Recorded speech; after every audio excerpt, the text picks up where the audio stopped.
বাংলাদেশের সংবিধান সংস্কারের সুপারিশ করা হবে।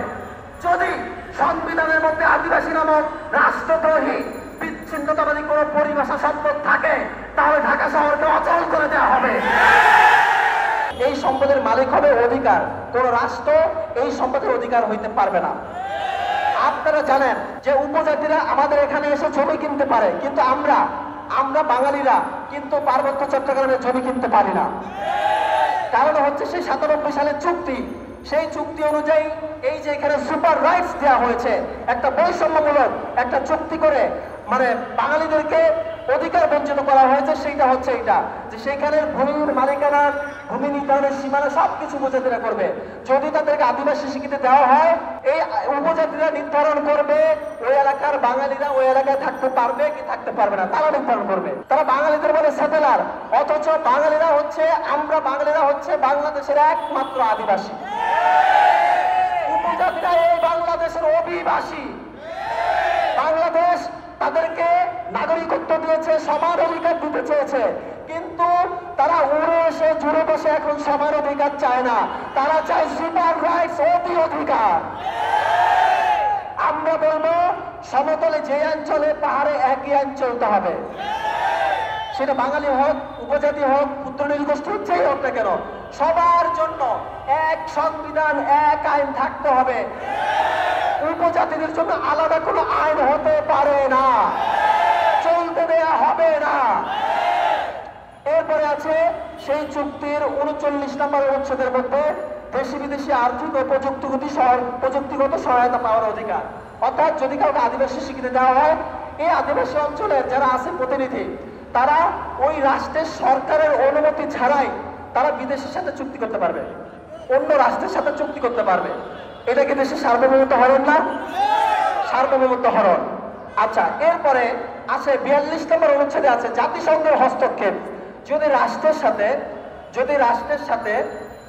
রাষ্ট্রের সাথে আদিবাসীদের কোনো ঝামেলা হয়, তাহলে জাতিসংঘ হস্তক্ষেপ করে শান্তি বাহিনী পাঠিয়ে আলাদা ব্যবস্থা নিতে পারবে। অর্থাৎ তারা যদি ওই উপজাতি বা আদিবাসীরা যদি স্বাধীনতা চায়, তাদেরকে স্বাধীনতা দেওয়ার ব্যবস্থা করবে জাতিসংঘ।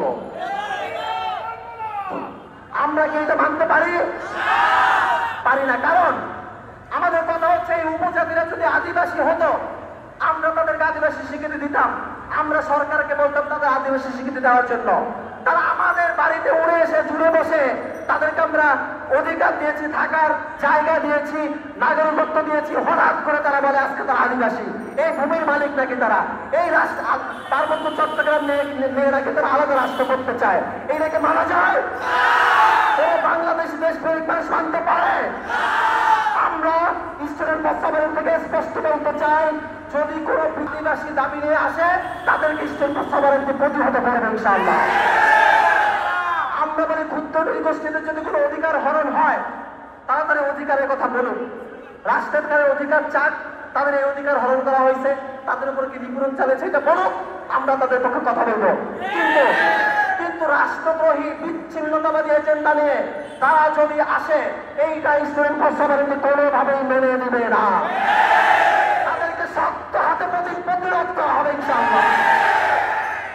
কাজেই আমরা এই যে আদিবাসী, কেন তারা আদিবাসী নিয়ে তারা স্বীকৃতি চায়, আপনারা আশা করে বুঝতে পেরেছেন। তাদের মূল এজেন্ডা হচ্ছে তারা আলাদা একটা রাষ্ট্র করতে চায় 3 জেলা নিয়ে, 3 পার্বত্য জেলা রাঙামাটি, খাগড়াছড়ি, বান্দরবান নিয়ে তারা আলাদা রাষ্ট্র করতে চায়। এবং তাদের এই আলাদা রাষ্ট্রের পেছনে আমেরিকার মদত আছে, ভারতের মদত আছে, এবং মিয়ানমারের মদত আছে। এবং ভারত, মিয়ানমার, আমেরিকা মদতে কিছু এনজিও আছে, কিছু মিশনারি আছে, এখানে জাতিসংঘের অনেক কিছু আছে। তারা তাদের মদতে, তাদের উস্কানিতে 2007 সালের পর থেকে এই ক্ষুদ্র নৃগোষ্ঠীরা আদিবাসী স্বীকৃতি চাওয়ার জন্য উৎপাত শুরু করেছে রাষ্ট্রের মধ্যে। আমরা এইটা কোনোভাবে হতে দিব না। আমরা আজকের এই সমাবেশ থেকে, বিক্ষোভ সমাবেশ থেকে, ঘেরাও কর্মসূচি থেকে অন্তর্বর্তী সরকারকে একটা হুঁশিয়ারি দিতে চাই। সেটা হচ্ছে আজকে বাংলাদেশের সংবিধান সংস্কারের সুপারিশ করা হবে। যদি সংবিধানের মধ্যে আদিবাসী নামক রাষ্ট্রদ্রোহী বিচ্ছিন্নতাবাদী কোন পরিভাষা শব্দ থাকে, তাহলে ঢাকা শহরকে অচল করে দেওয়া হবে। আমরা বলতে চাই স্পষ্ট করে অন্তর্বর্তী সরকারকে, যদি এরকম দালাল, এই আমেরিকার দালাল, ভারতের দালালেরা যদি সংবিধানের মধ্যে এই আদিবাসী শব্দ ঢুকানোর চেষ্টা করে, যদি সংবিধান সংস্কার কমিটি সরকারকে সুপারিশ করে আদিবাসী শব্দ সংবিধানে রাখতে হবে, তাহলে কিন্তু আমরা যমুনা বেওয়ার ঘেরাও করব। আমরা সংবিধান সংস্কার কমিটি যারা আছে তাদের সংবিধান সংস্কার কমিটিকে পুরো এই দেশে আমরা বিচ্ছিন্নতাবাদী ঘোষণা করে তাদেরকে বঙ্গোপসাগরে নিক্ষেপ করবেন ইনশাআল্লাহ। আমরা আজকের এই আমাদের সমাবেশ থেকে স্পষ্ট করে দিলাম অন্তর্বর্তী সরকারকে, আদিবাসী শব্দ নিয়ে যদি কেউ খেলতে চায়, আমরা বাংলাদেশি, আমরা ঢাকা বিশ্ববিদ্যালয়ের শিক্ষার্থী, আমরা সারা দেশের দেশপ্রেমিক মানুষকে নিয়ে প্রস্তুত আছি, আমরাও খেলতে প্রস্তুত আছি ইনশাআল্লাহ। কাজেই আমরা আজকে এখান থেকে যে 5টা দাবি আছে আমাদের, গতদিন আমরা দিয়েছিলাম, সেই 5টা দাবি বাস্তবায়ন না হওয়া পর্যন্ত আমাদের কর্মসূচি অব্যাহত থাকবে ইনশাআল্লাহ। পরিমার্জিত 5 দফা হচ্ছে 1 নম্বর দাবি, পাঠ্যপুস্তকে রাষ্ট্রদ্রোহী, সংবিধান বিরোধী ও বিচ্ছিন্নতাবাদী পরিভাষা আদিবাসী শব্দ প্রবেশ এবং জুলাই গণ অভ্যুত্থান বিরোধী অখণ্ড ভারতের কল্পিত গ্রাফিতি সংশোধনের দায়ে রাখাল রাহা ওরফে সাজ্জাদের অপসারণ এবং তদন্ত কমিটি গঠন করে জড়িতদের চিহ্নিত করে তাদের অপসারণ ও শাস্তির আওতায় আনতে হবে। আমাদের 2 নম্বর দাবি হচ্ছে অবাঙালিদেরকে, ক্ষুদ্র নৃগোষ্ঠীদেরকে আদিবাসী বলে সম্বোধন করে কোনো বক্তব্য, কোনো বই পুস্তক ছাপানো, কোনো রকম লেখালেখি করা, কোনো নাটক, সিনেমা বা গল্প কাহিনী রচনা করা যাবে না। বাঙালিদেরকেই বাংলাদেশের একমাত্র আদিবাসী হিসেবে সাংবিধানিক স্বীকৃতি থাকতে হবে। আমাদের 3 নম্বর দাবি হচ্ছে ক্ষুদ্র নৃগোষ্ঠীদেরকে অর্থাৎ অবাঙালিদেরকে আদিবাসী বলা ও প্রচারণাকে রাষ্ট্রদ্রোহী অপরাধ হিসেবে ঘোষণা দিয়ে সরকারকে প্রজ্ঞাপন জারি করতে হবে। আমাদের 4 নম্বর দাবি হচ্ছে শিক্ষার কথিত মান উন্নয়নের নামে দেশের শিক্ষা খাতে আন্তর্জাতিক সংস্থা বা এনজিও থেকে তহবিল নেওয়া বন্ধ করতে হবে এবং বৈদেশিক তহবিলের নামে শিক্ষা কারিকুলামকে সাম্রাজ্যবাদীদের হাতে তুলে দিয়ে আমাদের শিক্ষার্থীদের মগজ বিক্রি করা যাবে না।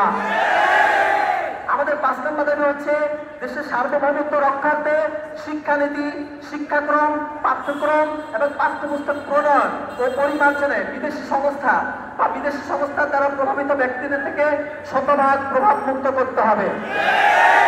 এই সমাজচ্যুত সংগঠন আমাদেরকে বলছে, আমরা বারবার বলছে আমরা নাকি উগ্র জাতীয়তাবাদী, আমরা নাকি মৌলবাদী, আমরা নাকি ধর্ম নিয়ে এসেছি, আমরা নাকি কোনো ইসলাম ধর্ম নিয়ে খেলা করছি, তারা এসব ট্যাগ আমাদের দিতে চাচ্ছে। আমি সাংবাদিক ভাইদেরকে স্পষ্ট করতে চাই, এই যে রাখাল রাহা, সে তার ফেসবুক প্রোফাইলের মধ্যে লিখে রেখেছে তার পরিচয় রিলিজিয়ানলেস, ধর্মহীন। অর্থাৎ এই যে ধর্মের কথাকে আমরা আগে এনেছি নাকি সে এনেছে? রাখাল রাহা নিজে ধর্মের কথা তার ফেসবুক প্রোফাইলে লিখে রেখেছে। সে নিজে স্বঘোষিত নিজেকে ধর্মহীন, রিলিজিয়ানলেস বলে, আমরা কি তাকে স্বঘোষিত ধর্মহীন বলতে পারি না? এটা কি অপরাধ হবে? একইভাবে তারা বলছে এনসিটিভির বই নিয়ে আমরা ধর্মের কথা বলছি। প্রিয় ভাইরা, এনসিটিভির যে নবম দশকের বাংলা বইয়ের যে অখণ্ড ভারতের গ্রাফিতি নির্ভর যে আদিবাসী যুক্ত যে গ্রাফিতি পরিবর্তন করা হয়েছে, সেইখানেও ধর্মের কথা নিয়ে এসেছিল এই রাখাল রাহারা। দেশে সাম্প্রদায়িক উস্কানি, সাম্প্রদায়িক দাঙ্গা হাঙ্গামা বাজানোর জন্য অখণ্ড ভারতের একটা ছবি তারা নিয়ে এসেছিল, যে মুসলমান, হিন্দু, বৌদ্ধ, খ্রিস্টান, আদিবাসী নামে একটা ধর্মের কথা তারা নিয়ে এসছে। ধর্মের কথা আমরা ধর্মের কথা আনি নাই। তারা যখন ধর্ম নিয়ে একটা উস্কানি সৃষ্টির পায়তারা করেছে, আমরা সেটার জবাব দিয়েছি। আমরা বলেছি এইটা হচ্ছে ভারতে এই ধরনের অনেক সাপ্লিমিনাল মেসেজ দেয় অখণ্ড ভারতের। আপনারা জানেন ভারতে অখণ্ড ভারত তৈরি করার জন্য একটা অখণ্ড ভারত বিষয়ক একটা মিটিং তারা করবে। বিভিন্ন রাষ্ট্রকে তারা ইনভাইট করেছে, ভারত বাংলাদেশকে ইনভাইট করেছে। বাংলাদেশ সম্ভবত তাদের সেই ইনভাইটেশনকে প্রত্যাখ্যান করেছে। তো সেই যে অখণ্ড ভারতের যে প্রচেষ্টা, সেই প্রচেষ্টা আমাদের শিক্ষার্থীদের মাথায় তারা একটা সাপ্লিমিনাল মেসেজ, অবচেতন মনে একটা মেসেজ দিতে চাচ্ছে যে একটা গাছ তারা তৈরি করছে, যে গাছের মধ্যে মুসলমান অর্থাৎ মুসলিম রাষ্ট্রগুলো, আশপাশের হিন্দু অর্থাৎ নেপাল সহ আশপাশের যে হিন্দু রাষ্ট্রগুলো আছে, বৌদ্ধ অর্থাৎ মিয়ানমার সহ আরো যে রাষ্ট্র আছে, থাইল্যান্ড যে রাষ্ট্র আছে, খ্রিস্টান অর্থাৎ আশপাশে খ্রিস্টান রয়েছে এবং মুসলমান, বাংলাদেশ, এই রাষ্ট্রগুলো এবং এই এলাকার যে উপজাতি আছে তারা যাদেরকে আদিবাসী বলে রাষ্ট্রদ্রোহী কথাবার্তা বলে, এদের নিয়ে তারা একটা অখণ্ড ভারত প্রতিষ্ঠা করতে চায়।